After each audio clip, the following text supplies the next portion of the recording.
r/AskReddit. Who had the biggest fall from grace in history? Philippe Pétain was a national hero of France after World War I. He won the 9-month Battle of Verdun as a general and inspired hope and optimism at a time when it seemed like the war would never end. Fast forward to World War II and he became the head of state of Vichy France and was a puppet for the Nazis. He ran Vichy state in a semi-fascist manner and constantly sought to appease the Nazis to preserve Vichy's limited freedoms, including signing anti-Semitic ordinances and allowing deportation to concentration camps. At the end of the war, he was convicted of treason on all counts and originally sentenced to death before being reduced to life imprisonment by Charles de Gaulle on account of Pétain's advanced age and service during World War I. De Gaulle would later summarize Pétain's life as successively banal, then glorious, then deplorable, but never mediocre, and also the Marshal is a great man who died in 1925. The trouble is, he didn't know it. China had a similar person. Wang Jingwei was beloved for his role in the 1911 revolution but is now viewed terribly for siding with the Japanese in World War II. His fate was different though. He died in 1944 from a wound he got from an assassination attempt in 1939. His tomb was destroyed by the Rock Army and his burial place now has a note that calls him a traitor. Sounds like that attempt got upgraded to delayed success. Jimmy Savile, mega famous UK radio DJ and TV presenter, did a ton of charity work, was a Knight of the Realm. Post-death, he was revealed to be a massive pedophile, protected and ignored by those around him for decades. Edit. Savile not Savile. Massive pedophile doesn't do it justice. He was one of the most vicious and prolific pedophiles ever in the UK's history apparently. He also ducked dead bodies at hospitals if I remember correctly. Bill Cosby. They say the worst part is the hypocrisy but I don't think so. I think the worst part is the raping. R.I.P. Norm. Loved Norm calling out OJ every week too. Cost him his job. Most people are talking like the last decade, but Mary I of England came to my mind first. Overcame huge threats and obstacles to her right to the throne, because she had the support and love of the people. She defeated the attempted coup, ascended to the throne, showed mercy to the traitors, etc. Then promptly married an unpopular foreigner and tried to force everyone to follow her religion. If they didn't, they got burned alive. Then hubby skipped town anyway, and Mary slowly lost her marbles, and Calais, and kept burning people alive. History tends to remember her younger half-sister Elizabeth I a bit more favorably. Edit. OMG, what have I done, my friends? Tudor history is awesome, and dramatic, and insane, and ducking tragic, and very well documented by multiple contemporary sources. Go check it out. 100 years of more drama than you can imagine. For those saying Elizabeth killed more for religion than Mary did, here's someone who did some. Sourced, quick and dirty mouth. https://allthingsRobertDudley, WordPress.com. The 21st of February 2019. Did good Queen Bess kill more people for religion than Bloody Mary? Also, Mary did all her executions over the space of her 5-year reign.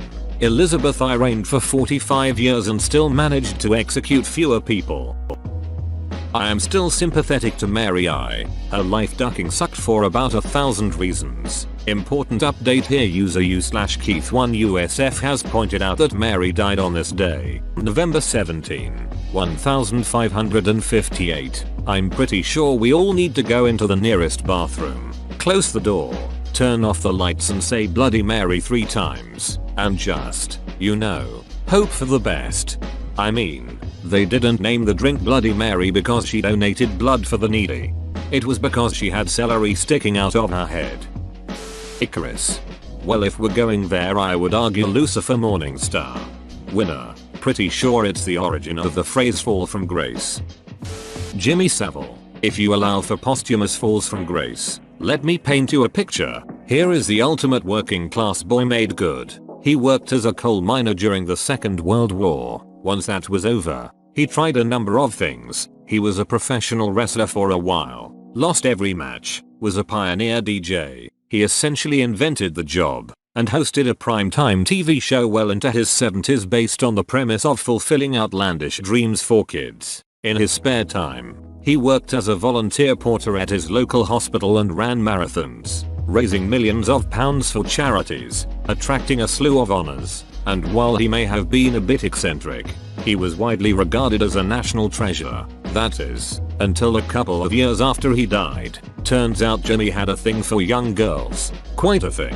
As it happens, he made Bill Cosby look like the angel Gabriel. We are talking one step below wandering around the TV studios where he worked with a 12-year-old latched onto his penis. He'd got away with it precisely because of his public persona. He successfully persuaded almost all the girls he abused that nobody would ever believe them.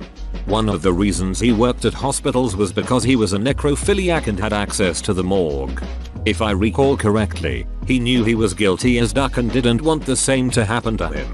His will requested that he be buried encased in cement. Edit. Link apps. www.bbc.com News Ark England York North Yorkshire 15,717,221. Benedict Arnold. Hero General of the American Revolution. One of George Washington's best assets. Felt slighted and overlooked by his contemporaries. Switched sides to the British. Made no difference to the war effort. Died in disgrace in England. His name is now a synonym for traitor. Edit. Since this is getting some attention, for anyone interested in learning more about the man, I highly recommend watching Benedict Arnold, A Question of Honor, a TV movie from 2003, starring Aidan Quinn as Arnold and Kelsey Grammer as Washington. Arnold had 2 horses shot under him, including one at the Battle of Saratoga, where he was instrumental in securing victory at Bemis Heights. Arnold was going between the lines while being shot at, unharmed for most of the battle as he urged his men on until both he and his horse was hit with the final volley as the British were fleeing and the Americans were taking the important position. Arnold's leg was shot and broken by the horse. Following this, the British at Saratoga surrendered. This was a major inflection point of the American Revolution, showing Europeans that the Americans were serious and could beat the British on land, and soon foreign aid was given openly. Had Arnold been killed that day, all over the Northeast you would see statues to this man. Instead there is but one monument to his injured leg in Saratoga that doesn't even say his name. When Benedict Arnold was leading the forces of the king against his former compatriots in Virginia, among his prisoners was a certain plucky and witty officer, who, in answer to Arnold's question, "What will the Americans do with me if they catch me?" replied, "They will cut off the leg which was wounded when you were fighting so gloriously for the cause of liberty, and bury it with the honors of war, and hang the rest of your body on a gibbet." Harvey Weinstein.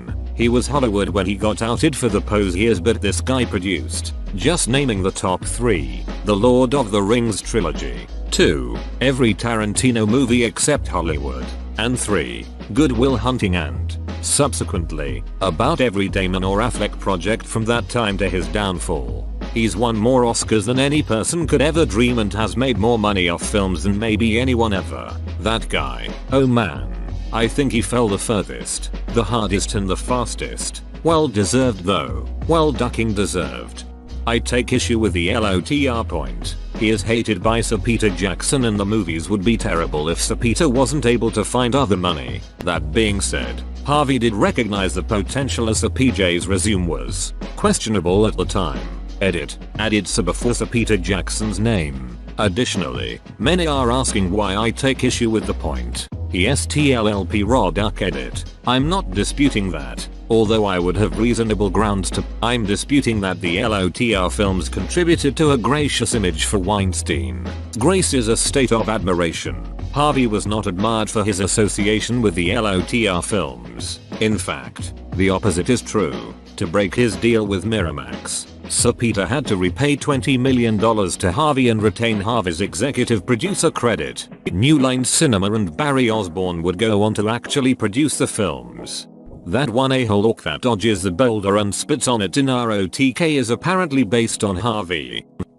Roses are red, violets are glorious. Don't try to surprise. Oscar Pistorius. My son's high school played rugby against Oscar's old high school. Whenever anyone went into the team toilets, they'd call out, "I'm on the loo. Don't shoot me." Small interesting aside, Elon Musk also attended Oscar's high school, years before. Pretoria Boys High School, we thrash them in rugby by at least 30 points every season. Jared Fogle. He started and ended his career trying to get into smaller pants. Started with a mild cholesterol problem. Developed a child molesteral problem. Fritz Haber, a German chemist and Nobel Prize winner. He helped pioneer the Haber process for synthesizing ammonia. This is important because it was a key ingredient in artificial fertilizer. His actions enabled the world to feed itself, unlocked the chemistry behind allowing us to grow food that outstrips the consumption of humanity. In the 1900s he figured out the chemistry behind allows us to make sure no one died of famine ever again. Open bracket. Providing we put in the input, it was now possible to feed the world thanks to him, and he laid the groundwork for further developments. At a time when much of the world was still illiterate and ruled by kings, he has saved countless lives from hunger, untold millions, unlocking a piece of science that changed the face of organic chemistry forever. Then came the First World War. If he were a sorcerer, it would be as if he turned to the darkest of arts. After saving the world and gifting such an innovation to humanity, he then turned his mind to destroying it.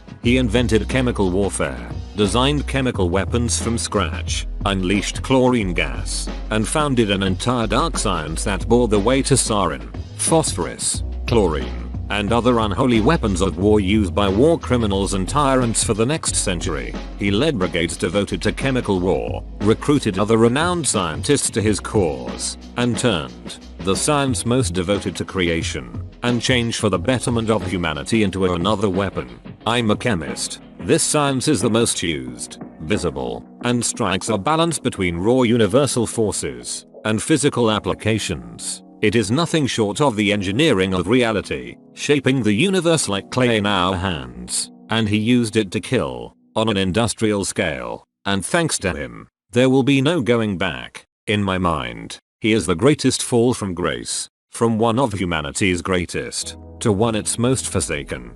It's nuts. Nearly 50% of the nitrogen atoms in our bodies are from the Haber process. Father of toxic gas and chemical warfare. Ian Watkins, former singer of the Welsh emo rock band Lost Prophets, massively successful band in the scene. Turns out he dealt meth to fans to abuse them and then rape their babies' toddlers. Yes, you read right. I almost threw up when I read the indictment. Locked away for life. That one. The band has erased all music from all services as far as possible. It's tainted forever. I read the case file. Holy cow. And when asked why he did what he did, he said he did it for the lols. His password was iDuckets, and 2 of the infants' mothers sold their own babies out to him. There are text messages detailing the abuse they were planning to subject the infants to. And remember, one of his ex-GFs tried getting the police involved numerous times only to be told to duck off and no investigations being done. And then when the cops finally did something, they tried to arrest her too under the ducked up aiding and abetting bullshit claim, which her lawyer fought because she had years worth of evidence against the cops showing she made an effort to report his sick ass. The whole case is one big police duck up after another, like holy shit. OJ has to be up there. What would the Terminator franchise be like if James Cameron didn't think he was too nice to play a killer? I'd be also curious what Schwarzenegger's career would look like without his most iconic role. By the time I was a child, Bill Cosby was so universally recognized as an icon of wholesome comedy that one of the most popular kids shows of my youth was literally just a cartoon about his childhood. Now the legacy of that little cartoon show is tainted by the very subject of the show itself. That's a fall from grace. From being trusted to be a part of your kid's formative years, to becoming one of the most vile and disliked men of all time. I don't know how I didn't realize that little Bill was by Cosby until right now. Guess I just never paid enough attention. That's quite a stain on my childhood now. I thought you guys were referring to Fat Albert. Duck, I'm old. He was never the biggest star, but Mark Salling's fall from grace was massive. Went from the star of a primetime show to charged with child porn and dead in a matter of months. On that note, Allison Mack went from the actress of the breakout character on a long-running popular superhero show to a cult leader who trafficked women for sex and forced labor, blackmailed them, branded them, and tortured them. There's also Grace Park, one of the stars of Battlestar Galactica and Hawaii Five-0, who was part of that cult too. I think she left though. One of her co-stars was and is still a big part of it though, and actually married Mac, Nikki Klein. She was Callie on BSG. Robespierre. His actual death was brutal. For those who don't know, he tried to kill himself, but was stopped and ended up only blowing his own jaw off. He then was kept alive all night with a massive facial injury until he was beheaded in the morning. Just before he was beheaded, the executioner ripped the bandages off his face, and only the guillotine blade silenced his screams. One of the major events that stands out during the French Revolution for me. Didn't he also face the blade of the guillotine instead of facing the basket? I remember something about the guillotine having people face the basket so they won't have to die a terrifying way. It is still terrifying though, and that they had Robespierre face the guillotine blade so that his death would be more terrifying. Aaron Burr. He was Vice President of the United States when he shot and killed Alexander Hamilton in a duel. The duel killed Burr's political career. He was dropped from Thomas Jefferson's ticket in the 1804 election, and he couldn't even win an election for governor of New York. In 1805, Burr plotted to invade Spanish territories and create his own empire, with a side plot to incite a revolution against the United States. In 1807, Burr was put on trial for treason, and he narrowly escaped a conviction. Don't forget he wanted to cause New England to secede from the Union out of spite. He wasn't willing to wait for it. Lance Armstrong. Not just the drug thing either. He went to insane lengths to silence people trying to expose the drug scandal within the cycling sphere. He threatened people and publicly harassed and embarrassed people. Even former Tour de France winners weren't safe from his wrath. He was invincible and used it to bludgeon people's careers, reputations and personal lives. Yeah, his fall was nuts. I'm sure there are worse people, but Harvey Weinstein went from being one of the most powerful people in the world to be completely reviled and losing everything.